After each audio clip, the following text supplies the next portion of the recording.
Grab the controller, sit your ass in the sofa. It's game time, baby. Cryngamer. What is going on, ladies and gentlemen? It's the Cryngamer, and this is where I watch movies, TV shows, and play games so you don't waste your time or your money buying them. So, today's movie that's up for scrutiny is American Assassin, which came out this year, 2017. Let me go into the phone so I can tell you the names of the people that are in it, because I don't remember. We have here as the protagonist, the main star, we have Dylan O'Brien. He goes by the name of Mitch in the movie. We have Michael Keaton as Stan. We have Taylor Kitsch as the antagonist. We have the beautiful Sanaya Lathan. Lord have mercy, as Irene. And we have Scott Adkins. And we have, oh Lord, another beauty in this movie, Shiva Nagar. Lord have mercy. Those two girls alone make me want to give this movie 5 stars. But I'm not, because it ain't worth 5 stars. So anyway, we're going to get into the story real quick. The story starts off, hence the title, it's American Assassin, so you know it's about an assassin. But it is the reason why this assassin turns into assassin that makes the story. So, he's on the beach, beautiful atmosphere, everybody's drinking, everybody's having a good time, he's feeling all mushy and mushy with his girlfriend at the time. He uses this opportunity to propose to his girlfriend, so he proposes to the girlfriend. Of course, the girlfriend says, yes, I'll marry you, so now that is his fiance. Everything is good. He goes to the bar, he's going to get some drinks, they're going to get wild for the night, they're going to toast up and celebrate.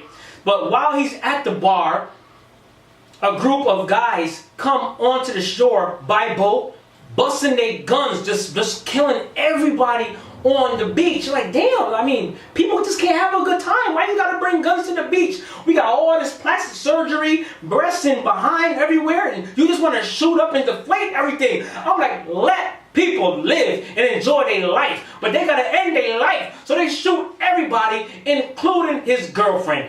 Oh God, I was feeling it for him. I really did feel it for him, because there was a point, there's a scene where they were looking eye to eye. He's going through when the bullets are flying by, and he's finding his girl, and she's like standing around like, Mitch, and he's like, oh God, baby, I can't find you. And then he looks, and then he sees her get shot, falls to the ground. He gets shot, he falls next to her, looks into her eyes, she's still breathing. And he's like trying to talk to her, and the savage thing about the scene is, one of the guys, they see him going to the girl, and they kind of look at him and say like, mother, I'm going to put this to you, and just puts the AK and then shoots this girl again in the back, and then she dies in front of him. That right there changed his life, his perception. That messed his head up.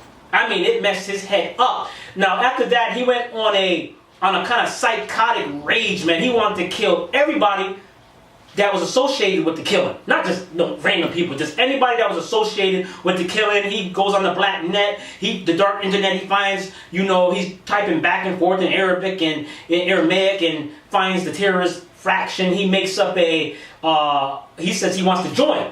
But this is how he's going to get close to kill everybody that was involved. But you see, everything is not as it seems. It's not necessarily the organization that was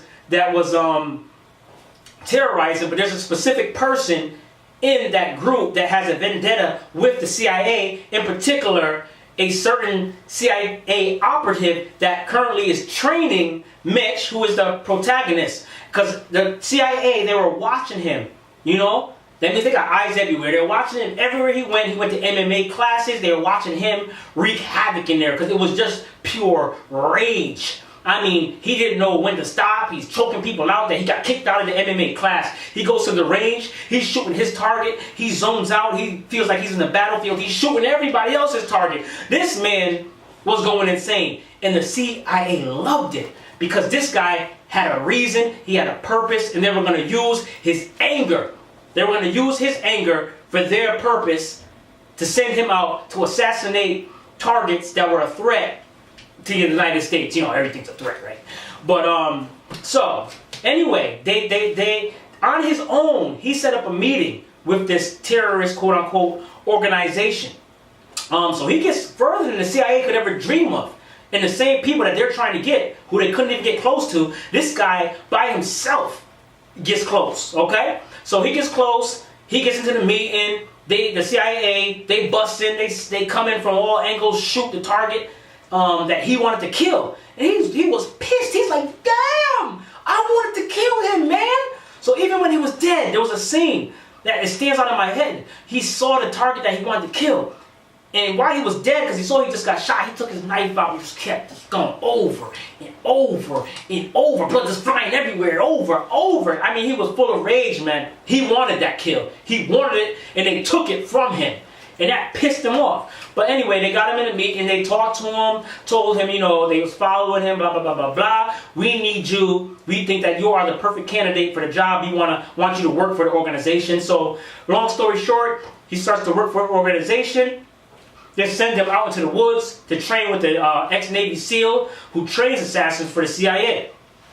That's pretty much what it is. He just becomes an assassin for the CIA. So while he was training there was a kind of a friction between two students, of course. There was always one and number two.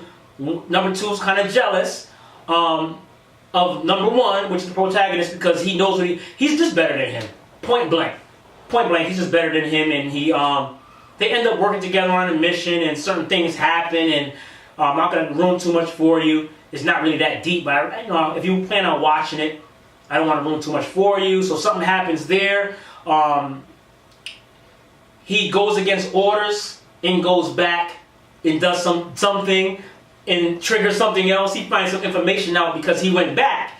And now they found out that there's going to be some big threat, nuclear threat against somebody. So they need to stop it. So this is where they set up another mission. He gets information, finds people who are traitors, or the CIA is not really telling him everything about what's going on.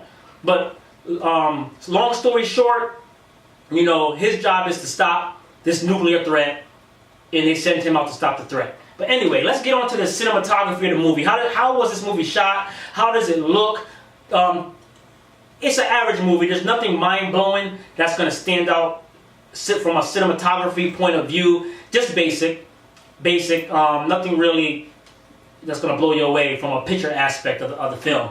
Talk about the martial arts, because this is a action movie, right? It's a gun movie, a lot of guns busting. There's only really two scenes that really stood out for me. The one that I mentioned priorly, where he was just stabbing the guy over and over. That wasn't even really a fight. It was just stab, I'm Michael Myers, stab, I'm releasing my energy. But there was one fight in the hotel, which I thought was well shot, pretty good. The fights were realistic. They weren't too over the top. There wasn't any wire work going on and people flying through the room, no flying assassin daggers, stuff like that. But that was only one fight. I want to say like this was an action-packed, so that's why they call it an action thriller. I was more so on the thriller side, more so than the action side. How was the acting? Acting was subpar. For the protagonist, there were some scenes where I really felt his anger and his just disassociated. He was disassociated from everything. He was kind of like zoned out almost in his own little world. And I actually felt him. I thought that Mitch, what's his name again? I thought that Dylan O'Brien, who played Mitch, did actually a good job with his role. Sanaa Lathan, she did a good job with her role. What's her other name? Shiva did a good job with her role. I'm just, maybe that's just because they look good. They get extra brownie points for looking so damn good. Sanaa and Shiva, I love you both. Oh, 2 kisses for you guys. But anyway, the acting was subpar. Sanaa has played better roles and did better acting, but she worked with the role in which she had. Acting would not blow you away, but it just gets the job done. The pace of the movie, I think, was very good. The movie was never boring. It moved in a steady pace, never really slowed down. Even with the dialogue, not even with that much action, it still never really slowed down. It moved along. It's not a mind-blowing story, generic story. We got an assassin. He needs to find out who's making the bomb and kill whoever did it and stop the bomb from going off. Simple as that. So, is this movie a rental? Is this movie a buy? Is this movie a get out of here and get into the trash? I'm saving my money. You can do without watching this movie. You've watched better action movies, better thriller movies, definitely. But if there's nothing else to watch, and you really need to watch something, why not watch it? Catch it on Netflix maybe when it's on Netflix, or any other way you have a way of watching it. Watch it that way. I'm not promoting anything else, but you know what I mean. But if you're a movie collector, this is really nothing you want to add to your action thriller collection. You can let this go. If you miss this movie, you're not missing anything. So I would say save your money. Wait till it's on Netflix. Watch it then. It's a good little movie to waste a little time if you're into the whole action movie, thriller thing, assassins and all that stuff. But not the greatest movie, just an average movie. Hope it was helpful for you if you're interested in the movie or you never heard of the movie and you might want to check it out. So hit the subscribe button if you like. Hit the like button, hit the notification bell, and I will see you on the next Cryngamer Reviews. Peace.